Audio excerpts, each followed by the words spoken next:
Comedy Kiladi bank Janardhan ಕಣ್ಮರೆ, ವಯೋಸಹಜ ಕಾಯಿಲೆಯಿಂದ ಕೊನೆಯುಸಿರು. ಸ್ಯಾಂಡಲ್ವುಡ್ನ ಗಣ್ಯಾತಿ ಗಣ್ಯರಿಂದ ಅಶ್ರುತರ್ಪಣ. Bank Janardhan. Sandalwood ಕಂಡ ಖ್ಯಾತ ಹಾಸ್ಯ ನಟ ಬ್ಯಾಂಕ್ ಜನಾರ್ದನ್ ಅವರು ವಯೋಸಹಜ ಕಾಯಿಲೆಯಿಂದ ಇಹಲೋಕ ತ್ಯಜಿಸಿದ್ದಾರೆ. ಬ್ಯಾಂಕ್ ಜನಾರ್ದನ್ ಅವರನ್ನು ಬೆಂಗಳೂರಿನ ಖಾಸಗಿ ಆಸ್ಪತ್ರೆಗೆ ದಾಖಲಿಸಿ ಚಿಕಿತ್ಸೆ ಕೊಡಲಾಗ್ತಿತ್ತು. ಆದರೆ ಚಿಕಿತ್ಸೆ ಫಲಿಸದೆ ಹೃದಯಾಘಾತದಿಂದ ನಿಧನರಾಗಿದ್ದಾರೆ. ಸಣ್ಣ ಪುಟ್ಟ ಪಾತ್ರಗಳ ಮೂಲಕ ಬಣ್ಣದ ಲೋಕಕ್ಕೆ ಬಂದಂತಹ ಈ ನಟ ತನ್ನದೇ ಆದ ಕಾಮಿಡಿ ಮ್ಯಾನರಿಸಮ್ನಿಂದಲೇ ಹೆಚ್ಚು ಹೆಸರು ಮಾಡಿದರು. ಪೋಷಕ ಪಾತ್ರಗಳಿಗೂ ಜೀವ ತುಂಬಿದರು. ಸುಮಾರು 500ಕ್ಕೂ ಹೆಚ್ಚು ಸಿನಿಮಾಗಳಲ್ಲಿ ಹಾಸ್ಯ ಕಲಾವಿದನ ಪಾತ್ರದಲ್ಲಿ ಅಭಿನಯಿಸಿರುವ ಹಿರಿಯ ಕಲಾವಿದ ಬ್ಯಾಂಕ್ ಜನಾರ್ದನ್ ಬಾರದೂರಿಗೆ ಪ್ರಯಾಣವನ್ನು ಬೆಳೆಸಿದ್ದಾರೆ.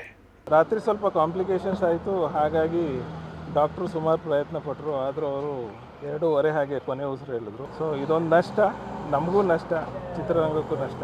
ಟ್ರೀಟ್ಮೆಂಟ್ ಸರಿ ಹೋದರೂ ಮನೆಗೆ ಹೋದ್ವಿ, ಮತ್ತೆ ಆರೋಗ್ಯ ಕೆಟ್ಟೋಯ್ತು, ಮತ್ತೆ ಬಂದ್ವಿ. ಲಾಸ್ಟ್ 1 ವೀಕಿಂದ ಹಾಸ್ಪಿಟ್ಲಲ್ಲೇ ಇದ್ದರು. ಒಂದು 3 ಡೇಸ್ ಬ್ಯಾಕ್ ಕಾಂಪ್ಲಿಕೇಶನ್ ಶುರು ಆಯಿತು. ಆವಾಗಲೇ ರವೀಂದ್ರ ಅವ್ರು ಹೇಳಿದಾಗೆ.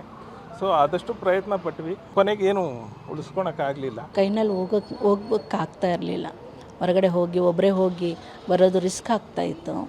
ಅದರಿಂದ ನಾವು ಕಳಿಸ್ತಾನೂ ಇರಲಿಲ್ಲ. ಸ್ವಲ್ಪ ರೆಸ್ಟ್ ತೊಗೊಳ್ಳಿ, ಇಷ್ಟೇ ವರ್ಷ ಮಾಡಿದ್ದೀರಾ, ಈಗ ಈ ಟೈಮ್ನಲ್ಲಿ ಬೇಡ ಅಂತ ನಾವೇ ಅವಾಯ್ಡ್ ಮಾಡ್ತಾಯಿದ್ದೆವು. ಬೆಳಗ್ಗೆ 10 ಗಂಟೆಯ ಬಳಿಕ ಸುಲ್ತಾನ್ ಪಾಳ್ಯದ ನಿವಾಸದ ಬಳಿ ಪಾರ್ಥಿವ ಶರೀರದ ಅಂತಿಮ ದರ್ಶನಕ್ಕೆ ಅವಕಾಶ ಕಲ್ಪಿಸಲಾಗಿತ್ತು. ಕುಟುಂಬಸ್ಥರು ಪೂಜೆ ಸಲ್ಲಿಸಿದ ಬಳಿಕ ದರ್ಶನಕ್ಕೆ ವ್ಯವಸ್ಥೆ ಮಾಡಲಾಗಿತ್ತು.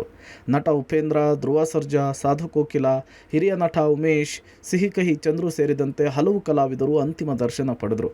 ಜನಾರ್ದನ್ ಕುಟುಂಬಸ್ಥರಿಗೆ ಸಾಂತ್ವನ ಹೇಳಿದರು. ಬ್ಯಾಂಕ್ ಜನಾರ್ದನ್ ಜೊತೆಗಿನ ಒಡನಾಟವನ್ನು ಮೆಲುಕು ಹಾಕಿದರು. ನನ್ನ ಜೀವನದ ಮೊದಲ ಹೆಜ್ಜೆಯಲ್ಲಿ ಅವರು ನನ್ನ ಜೊತೆಯಲ್ಲಿ ಬಂದಿದ್ದರು.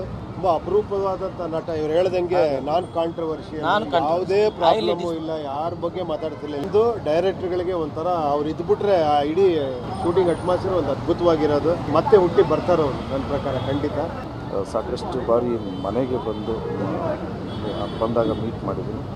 ಇವತ್ತು ನಮ್ಮ ಜೊತೆಗಿಲ್ಲ ಅನ್ನೋದು ಕೇಳಿ ತುಂಬಾ ಶಾಕ್ ಆಯಿತು. ಎಲ್ಲ ತರಹದ ಬ್ಯಾಂಕ್ ಜನಾರ್ದನ್ ಸರ್ಗೆ ಅವರ ಆತ್ಮಕ್ಕೆ ಶಾಂತಿ ಸಿಗಲಿ. ಸಹಾಯ ಮಾಡಿದ್ದಾರೆ ಕೂಡ ಎಲ್ಲ. ಮೊನ್ನೆ ರಾಜ್ಯೋತ್ಸವ ಪ್ರಶಸ್ತಿ ಕೂಡ ಜನಾರ್ದನ್ಗೆ ನಾನೇ ಜೂರಿಯಾಗಿದ್ದೆ. ಇಲ್ಲ, ಜನಾರ್ದನ್ ಅವ್ರು ಕೊಡಲೇಬೇಕು. ಅವ್ರು ಈಗಲ್ಲ, ಒಂದು 25 ವರ್ಷದ ಮುಂಚೆನೇ ಪ್ರಾಬ್ಲಮ್ ಆಗಿತ್ತು. ಓಪನ್ ಹಾರ್ಟ್ ಸರ್ಜರಿ ಆಗಿತ್ತು. ಅದಾದಮೇಲೆ ಮತ್ತೆ ಒಂದು 2 ಸಲ ಆಗಿತ್ತು. ಲಾಸ್ಟ್ ಅವ್ರ ಜೊತೆ 2020 ಪಿಕ್ಚರಲ್ಲಿ ಮಾಡಿದ್ದು. ಆವಾಗಲೇ ತುಂಬ ಡಲ್ ಆಗಿದ್ರು. ಪಾಪ 2 ಸಲ ಬೈಪಾಸ್ ಆಪರೇಷನ್ ಆಗಿ ಅವ್ರ ಆತ್ಮಕ್ಕೆ ಶಾಂತಿ ಸಿಗಲಿ. 1985ರಲ್ಲಿ ಪಿತಾಮಹ ಚಿತ್ರದ ಮೂಲಕ ಬಣ್ಣದ ಲೋಕಕ್ಕೆ ಬ್ಯಾಂಕ್ ಜನಾರ್ದನ್ ಕಾಲಿಟ್ರು.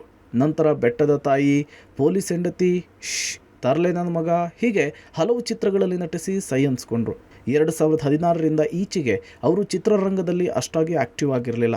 ಮಠ ಹಾಗೂ 2023ರ ಉಂಡೇನಾಮ ಚಿತ್ರದಲ್ಲಿ ಅವರು ನಟಿಸಿದರು. ಇನ್ನು 80-90ರ ದಶಕದ ಬಹು ಬೇಡಿಕೆ ಹೊಂದಿದ ಹಾಸ್ಯ ನಟರಲ್ಲಿ ಬ್ಯಾಂಕ್ ಜನಾರ್ದನ್ ಕೂಡ ಒಬ್ಬರು. ಮಾಂಗಲ್ಯ, ರೋಬೋ ಫ್ಯಾಮಿಲಿ, ಪಾಪ ಪಾಂಡು, ಜೋಕಾಲಿ ಸೇರಿದಂತೆ ಸಾಲು ಸಾಲು ಸೀರಿಯಲ್ಸ್ಗಳಲ್ಲೂ ಕೂಡ ಬಣ್ಣ ಹಚ್ಚಿ ಸೈ ಎನಿಸಿಕೊಂಡಿದ್ರು. ಹೆಸರಲ್ಲೇ ಬ್ಯಾಂಕು, ಆದರೆ ಅಕೌಂಟು ಖಾಲಿ. ಆರ್ಥಿಕ ಸಂಕಷ್ಟ ಎದುರಿಸ್ತಿದ್ದ ಬ್ಯಾಂಕ್ ಜನಾರ್ದನ್. ಪೋಷಕ ನಟನೊಬ್ಬ 800ಕ್ಕೂ ಹೆಚ್ಚು ಚಿತ್ರಗಳಲ್ಲಿ ನಟಿಸೋದು ಅಂದರೆ ತಮಾಷೆ ಮಾತಲ್ಲ. ಕನ್ನಡ, ತೆಲುಗು, ತಮಿಳು, ತುಳು ಹೀಗೆ 4 ಭಾಷೆಗಳಲ್ಲಿ ಜನಾರ್ದನ್ ನಟಿಸಿದ್ದಾರೆ. ಕಿರಿತೆರೆಯಲ್ಲಿ ಅನೇಕ ಧಾರಾವಾಹಿಗಳಲ್ಲೂ ಕೂಡ ಜನಾರ್ದನ್ ಕಾಣಿಸಿಕೊಂಡಿದ್ದಾರೆ. ಅದರಲ್ಲಿ ಆತ್ಮತೃಪ್ತಿಗಾಗಿ ಮಾಡಿದ ಪಾತ್ರಗಳೇ ಹೆಚ್ಚಂತೆ. ಹಾಗಾಗಿ ತಮ್ಮ ಹೆಸರಿನಲ್ಲಿಯೇ ಬ್ಯಾಂಕ್ ಇದ್ದರೂ ಅಕೌಂಟ್ ಮಾತ್ರ ಖಾಲಿ ಖಾಲಿ ಅಂಥೇಳಿ ಸ್ವತಃ ಜನಾರ್ದನ್ ಅವರೇ ಹೇಳ್ಕೊಂಡಿದ್ದಾರೆ. ಡಾಕ್ಟರ್ ರಾಜ್ಕುಮಾರ್ ಅವರಿಂದ ಹಿಡಿದು ಈ ಹೊತ್ತಿನ ನಾಯಕರ ಜೊತೆಯಲ್ಲೂ ಬ್ಯಾಂಕ್ ಜನಾರ್ದನ್ ನಟಿಸಿದ್ರು. ಆಸ್ಪತ್ರೆಯ ಬಿಲ್ ಕಟ್ಟಲು ಕೈ ಚಾಚಿದ್ದಾರೆ. ಇಂತಹ ಸ್ಥಿತಿವಂತಲ್ಲ ಅಂಥೇಳಿ ಕಣ್ಣೀರಿಟ್ಟಿದ್ದಾರೆ. ಪೀಣ್ಯ ಚಿತಾಗಾರದಲ್ಲಿ ಅಂತ್ಯ ಸಂಸ್ಕಾರ. ನೆಚ್ಚಿನ ನಟನಿಗೆ ಕಣ್ಣೀರ ವಿದಾಯ. ಮಧ್ಯಾಹ್ನ 1 ಗಂಟೆಯ ನಂತರ ರವೀಂದ್ರ ಕಲಾಕ್ಷೇತ್ರದಲ್ಲಿ ಅಂತಿಮ ದರ್ಶನಕ್ಕೆ ವ್ಯವಸ್ಥೆ ಮಾಡಲಾಗಿತ್ತು. ರವೀಂದ್ರ ಕಲಾಕ್ಷೇತ್ರದಲ್ಲೂ ಕೂಡ ಸಾಕಷ್ಟು ಜನ ಸಿನಿಗಣ್ಯರು ಆಗಮಿಸಿ ಬ್ಯಾಂಕ್ ಜನಾರ್ದನ್ ಅವರ ಅಂತಿಮ ದರ್ಶನವನ್ನು ಪಡೆದುಕೊಂಡರು. ಬಳಿಕ ಪೀಣ್ಯ ಚಿತಾಗಾರದಲ್ಲಿ ಅಂತ್ಯಕ್ರಿಯೆ ನೆರವೇರಿಸಲಾಯಿತು. ನಾವು ಅವರು ಕಳೆದ ಒಂದು 3 ದಶಕಗಳಿಂದ 30 ವರ್ಷದಿಂದ ಒಟ್ಟಿಗೆ, ಮೂಲತಃ ನಮ್ಮ ಬ್ಯಾಂಕ್ ಜನಾರ್ದನ್ ರಂಗಭೂಮಿ ಹಿನ್ನೆಲೆಯಿಂದ ಬಂದವರು. ಕಾಶಿನಾಥ್ ಅವರ ಶಿಷ್ಯಂದರು. ಉಪೇಂದ್ರರವರ ವಿಶ್ವ ಸಿನಿಮಾದಲ್ಲಿ ಬ್ಯಾಂಕ್ ಜನಾರ್ದನ್ಗೆ ತುಂಬ ವಿಶಿಷ್ಟ ವಿನೂತನವಾದ ಪಾತ್ರ ಸಿಕ್ಕಿದ್ದನ್ನ ಅದನ್ನು ತಮ್ಮದೇ ಆದ ಶೈಲಿಯಲ್ಲಿ ಚಾಪ್ ಮೂಡಿಸೋರು. ಅವತ್ತಿಂದ ಅವರು ಹಿಂತಿರುಗಿ ನೋಡಲೇ ಇಲ್ಲ. ಅವರು ನಾವು ಪರಿಚಯ ಆಗಿದ್ದು ಮೊದಲು ಸಣ್ಣ ಸಣ್ಣ ಪಾತ್ರ ಕೇಳುವ ಗಾಂಧಿನಗರದಲ್ಲಿ ಪರಿಚಯ ಆಗಿದ್ವಿ. ಬಟ್ ಭಾಳ ಹತ್ತಿರ ಆಗಿದ್ದು ಅಂದರೆ ಅಜಗಜ ಅಂತಾರ, ತರ್ಲೆ ನನ್ನ ಮಗ, ಮತ್ತು ಉಷ್ ಪಿಕ್ಚರು ಸುಮಾರು ನಾವು ನಾಟಕಗಳು, ಈಗ ಅವರು ನಾಟಕದಲ್ಲಿ ನಾನು ಮಾಡಿದ್ದೀನಿ, ನನ್ನ ಟ್ರೂಪಲ್ಲಿ ಅವರು ಮಾಡಿದ್ದಾರೆ, ಅರವಿಂದ್ರ ಟ್ರೂಪಲ್ಲಿ ಸಾಮಾನ್ಯ ನಾನೇ ಎಲ್ಲ ಜವಾಬ್ದಾರಿ ನನಗೆ ಇತ್ತು. ಎಲ್ಲ ಒಟ್ಟಿಗೆ ಕೆಲಸ ಮಾಡಿ ಇದ್ದಕ್ಕಿದ್ದಾಗೆ ಏನು ಹಿಂಗಾಗಿ ಹೋಯ್ತಲ್ಲ.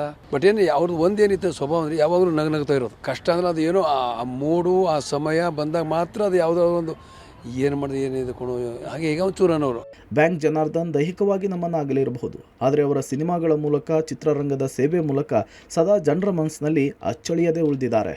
Entertainment bureau, public TV.